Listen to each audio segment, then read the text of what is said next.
ra'iisul wasaare Xamse Cabdi Barre oo hoygiisa ku booqday madaxweyne Farmaajo kulan xasaasi ah oo dhex maray Fahad Yaasiin Xaaji Daahir oo goobjoog ahaa xilka qaadista Maha Salaad oo miis ka saaran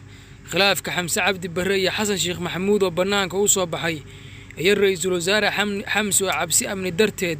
u soo degay agagaarka garoonka diyaaradaha Aadan Cadde iyo madaxtooyada Soomaaliya oo lagu kala cararay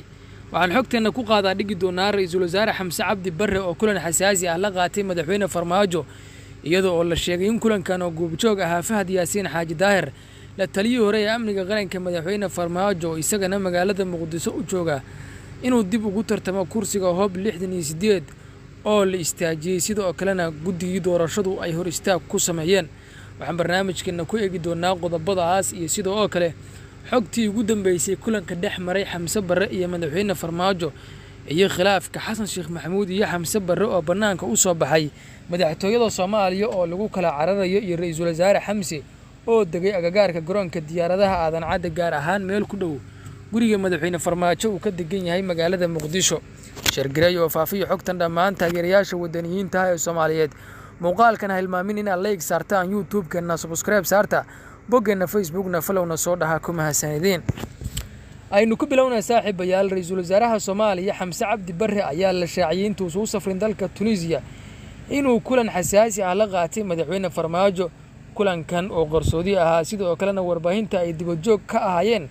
ayaa la isla qaadaa dhigay sidoo kalena talooyin laga siiyay ra'iisul wasaare Xamse Barre qaabka uu wajahayo xaaladda amni ee magaalada Muqdisho ee caasimadda Soomaaliya gaar ahaan talooyin ku aadan taliyaha Nisa Mahad Salaad oo ku fashilmay hogaaminta hay'adda iyadoo xaalad amni oo cabsi darteed madaxtooyada Soomaaliya lagu kala cararayo ra'iisul wasaare Xamse Cabdi Barre ayaa madaxweyne Farmaajo u sheegay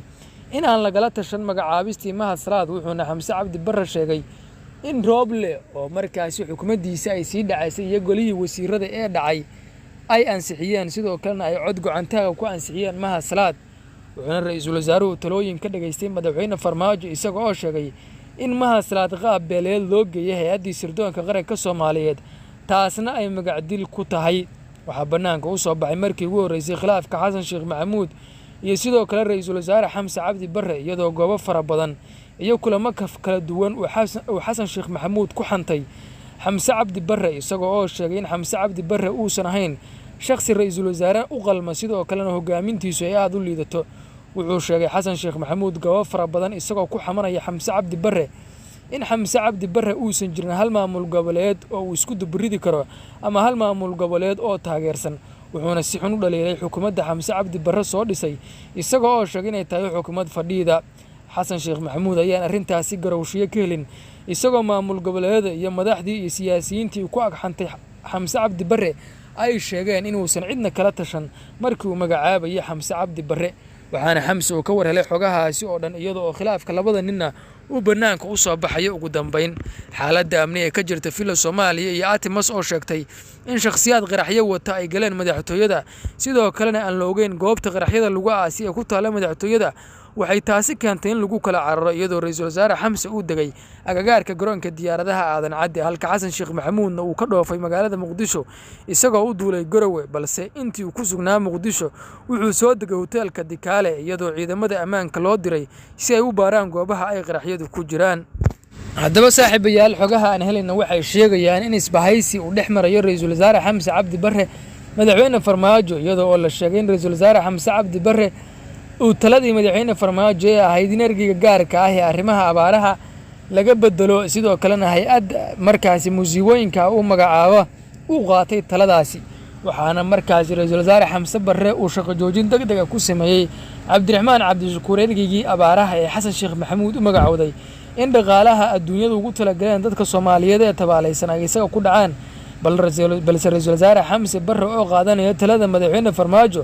ayaa magacaabay hay'adda musiibooyinka gargaarka degdega isagoo sheegay in Cabdiraxmaan Cabdishakuur uu hoos tagi doono hay'addaasi sidoo kalena beesha caalamka wuxuu ugu baaqay inaysan jirin cid aan ahayn hay'addaas oo ay dirsadeen sidoo kalena beesha caalamka wuxuu faray inay si degdeg ah ula shaqeeyaan hay'adda musiibooyinka gargaarka degdega ah aysan qaabili karin cid aan hay'addaasi ahayn taasina waxay niyad iyo quus ku noqotay Cabdiraxmaan Cabdishakuur oo bilaabay inuu mucaarad ku noqdo xukuumadda xasan sheekh maxamuud uu hogaaminayo isagoo oo durbo markaasi cabdiraxmaan cabdishakuur weerar ku qaaday roobow iyo mahad salaado uu sheegay in shakhsiyaad argixisada ka tirsan ay dowladda hogaaminayaan. taasina waxay bannaan ka keentay cabdiraxmaan cabdishakuur inuu yahay mucaaradka dowladda xasan sheekh maxamuud ee 4 sano ee soo socota.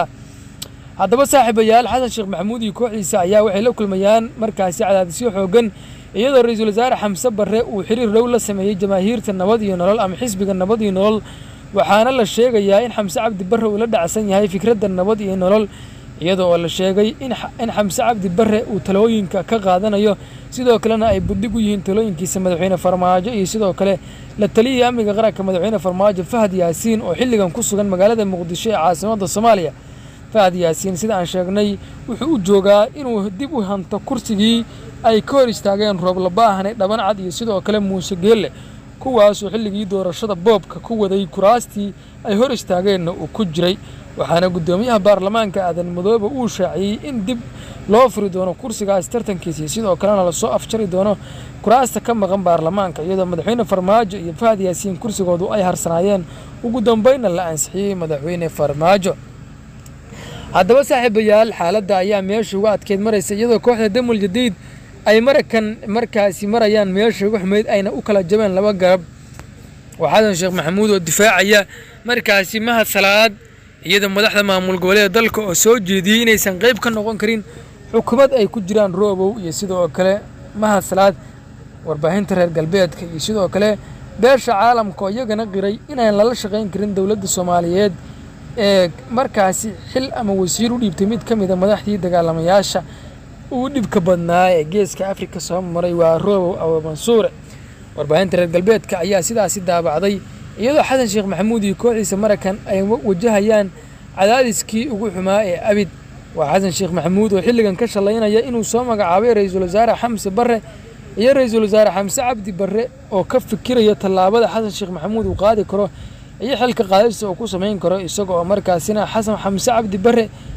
ayna heshiis la galay xisbiyadii iyo dadkii mucaaradka ku ah xasan sheekh maxamuud, sidoo kalena talooyinkooda dhageysanaya. Xamse Cabdi Barre ayaa sheegay in beel ahaan uu kursiga ku joogo, sidoo kalena aysan jirin cid markaasi ka xayuubin karta jagada, wuxuuna sheegay in markaasi xasan sheekh maxamuud laftigiisa mooshin degdeg ay ka keeni doonaan baarlamaanka federaalka Soomaaliya waa haddii isaga la isku dayo in la carqaladeeyo, sidoo kalena shaqadiisa loo soo dhigto. ra'iisul wasaare Xamse ayaa u duulay dalkaasi Tunisia isagoo halkaasi kula kulmi doona madaxda dalkaasi. lama oga waxa uu ku salaysan yahay safarka Xamse Cabdi Barre ugu duulay dalkaasi Tunisia, balse waxaa la xaqiijiyey in ra'iisul wasaare Xamse Cabdi Barre iyo xasan sheekh maxamuudba cabsida amni ee ka taagan madaxtooyada Soomaaliya ay uga duuleen dalka, iyadoo xasan sheekh maxamuud uu soo cararay dhankaas iyo Puntland, sidoo kalena markaasi uu awalna sii deganaa hotelka Dikaale, halka Xamse Cabdi Barre uu degay meel ku dhow garoonka diyaaradaha Aadan Cadde, waana hoyga madaxweyne farmaajo uu ka degan yahay Muqdisho agagaarkiisa. haddaba in kooxda Damul Jadiid ee talada dalka lagu wareejiyay ay ka kala dhuntaan madaxtooyada Soomaaliya horeyna looga shaqayn waayo oo ay ku hayeen farmaajo soo bax waa nabsiga iyo ayaan darrada shacabka Soomaaliyeed ay ka galeen oo soo daahiray, waxaana shacabka ay ku sheegeen madaxweyne ka wanaagsan farmaajo Maxamed Cabdullaahi Farmaajo uusan jirin, sidoo kalena kooxda Damul Jadiid jab iyo quus iyo halaag ay la kulmi doonaan.